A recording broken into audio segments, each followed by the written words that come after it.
अस्सलामुअलैकुम जनाब सजनों प्यारो बेलियो मित्रों ठीक हो होर सब खैर अच्छा दुआ करने सारे भरा ठीक होंगे। अच्छा यार अज दी मेरी वीडियो जी है खास जी है वो किसाना वास्ते ठीक है ना।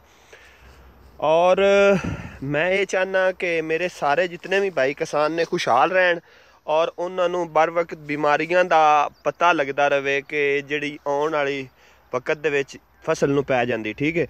अच्छा अज मैं एक ना तबसरा अपना कर रहा कुंगी दे बारे ठीक है।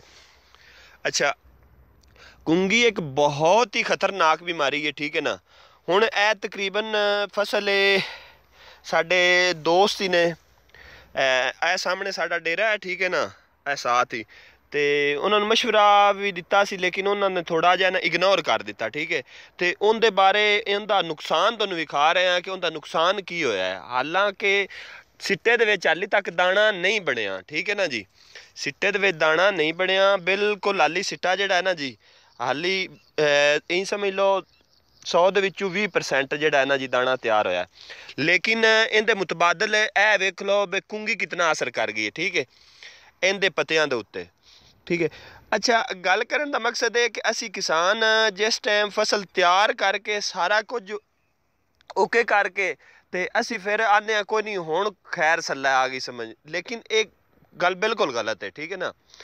ये इस तरह नहीं निज़ाम चल सकता। ए चीज़ दियां बीमारियां दा मेरे जितने फॉलोवर ने या जितने मेरे भाई ने मैं उन्होंने मशवरा यही दे रहा कि कुंगी दी हर हाल स्प्रे की जाए। कुंगी एक वैद ऐसा कैमिकल है ये कैंसर है यही समझ लो ये जी जमीन है ना इंदा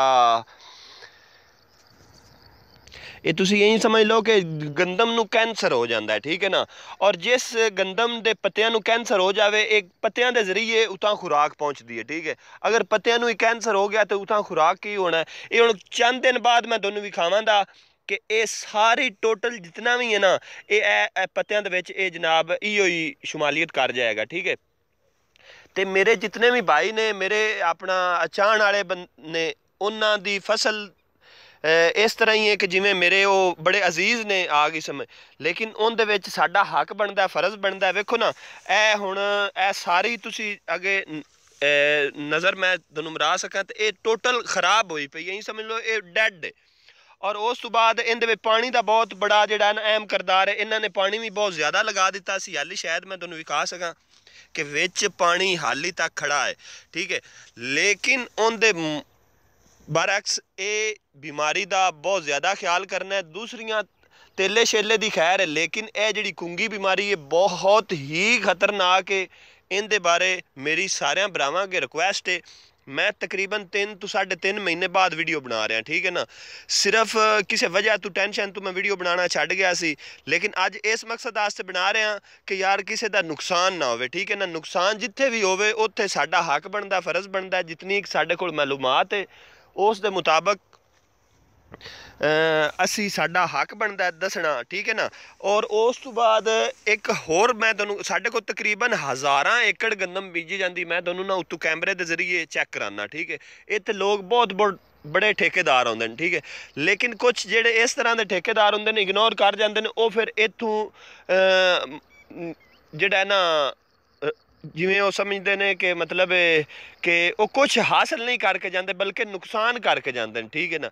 इस वास्ते मेरे सारे भाइयों अगे जितने भी मेरे मुअज़्ज़ज़ सारफीन ने वेखण वाले ठीक है उन्होंने अगे मेरी रिक्वेस्ट है कि इस बीमारी का कोई नहीं इतनी महंगी दवाई कोई नहीं 700-800 की वध तो वध दवाई होगी लेकिन थोड़ी कणक जी 2-2.5 लाख की फसल है वो थोड़ी महफूज हो जाएगी ठीक है ना।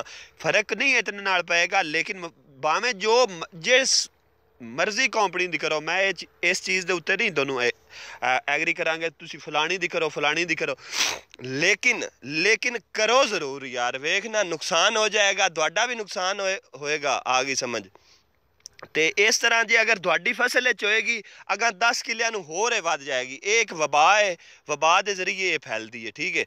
तो अस्सलाम बाकी ए तुसी चेक कर रहे हो इस तकरीबन साढ़े कोल 1000 एकड़ की तादाद दे नाल लोग रकबा बीजते ने गंदम और मुंजी की फसल ठीक है ना। ਤੇ ਇਹ ਹੁਣ ਉੱਤੇ ਰਕਬਾ ਹੈ, ਠੀਕ ਹੈ। ਖਾਸ ਇਤਨੀ ਇਹਦੇ 'ਚ ਨਹੀਂ ਬਿਮਾਰੀ ਪਾਈ ਗਈ, ਲੇਕਿਨ ਇhtiyatan ਤਦਬੀਰ ਇਹ ਦੇਖੋ ਨਾ, ਇਹ ਮਾੜੀ ਮਾੜੀ ਜਿਹੜੀ ਹੈ ਨਾ ਇਹਨੂੰ ਸ਼ੁਰੂ ਹੋ ਗਈ ਹੈ, ਠੀਕ ਹੈ। ਇਹ ਦੇਖ ਲਓ, ਇਹ ਕੁੰਗੀ ਦੀ ਬਿਮਾਰੀ ਇਹਨੂੰ ਹਾਲੀ ਕਮ ਹੈ, ਥੋੜੀ ਹੈ, ਲੇਕਿਨ ਆਉਣ वाले वक्त आज तो 5-7 दिन पहले इनकी भी इस तरह ही सी। ए वेख रहे हो, ए गांगा वधी जा रही है, ठीक है।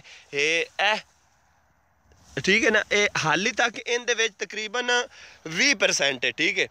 तो आज तो 5-7 दिन पहले उनके भी तकरीबन जड़ा है ना 10-20% सी, ठीक है। तो अज उनकी सूरत हाल चेक कर लो कि वह बिल्कुल डैड हो चुकी है। इस वास्ते मेरे सारे भरावां अगे ये अर्ज है, रिक्वेस्ट है कि तुसी ज़रूर होर कोई भी स्प्रे ना करो, ठीक है। कुंगी दी स्प्रे ज़रूर करनी है, उनदे विच कि तुहाडा नुकसान ना हो, ठीक है। मेरा फ़र्ज सी, मैं अपना फ़र्ज निभा दिता, ठीक है। अग्गू तुहाडी मर्जी है, बाकी अपनी दुआवां याद रखना है। बहुत मेहरबानी, शुक्रिया, थैंक यू, नवाज़िश।